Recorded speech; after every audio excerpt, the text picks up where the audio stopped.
नमस्कार प्रेक्षकांनो, स्टार प्रवाहावरील ठरलं तर मग या मालिकेच्या आगामी भागात आपण पाहणार आहोत की सायली ही प्रेग्नेंट असते तेव्हा घरामध्ये तिची ओटी भरण्याचा कार्यक्रम असतो आणि घरातील सर्वजण तिला गिफ्ट देतात व सर्वजण अतिशय आनंदित असतात. तर तिकडे आपण पाहतो राकेश हा सचिन आणि नागराजला जेलमध्ये फोन करतो आणि तो सर्वांना सांगतो की सर्वांचा माझ्यावर विश्वास बसलेला आहे, कोणीही माझ्यावर संशय घेतला नाही. त्यावर नागराज बोलतो, असंच तू आता सर्वांचा विश्वास जिंक आणि एकदा त्याच्या पाठीमागे खंजीर खूपच. तर इकडे आपण पाहतो सायली ही अर्जुनला बोलते, मी तन्वी आहे की नाही ती फक्त एकच व्यक्तीला ठाऊक आहे आणि ती म्हणजे प्रिया.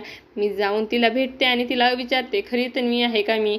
आणि तेव्हा अर्जुन तिला अडवण्याचा प्रयत्न करतो आणि तिला मनोमन म्हणत असतो की ही तिथे जाता कामा नये, नाही तर ही जेलमध्ये प्रियाला भेटायला गेल्यानंतर प्रिया ही प्रेग्नेंट असल्याचं हिला समजेल आणि तो तिला अडवण्याचा प्रयत्न करतो. आणि आपण पाहतो सायली ही घराच्या बाहेर आलेली असते आणि तेव्हा राकेश हा तिला मारण्यासाठी चाकू घेऊन आलेला असतो आणि तो बोलतो, या सायलीमध्ये सर्वांचा जीव आहे ना, आता मी या सायलीला तिचा जीव घेतो. आता येणाऱ्या भागामध्ये अर्जुन हा सायलीला राकेशच्या हल्ल्यातून वाचवणार का हे पाहणं अतिशय रोचक ठरणार आहे. तुम्हाला जर आपला व्हिडिओ आवडला असेल तर चॅनलला लाईक, शेअर आणि सबस्क्राईब करायला विसरू नका. धन्यवाद.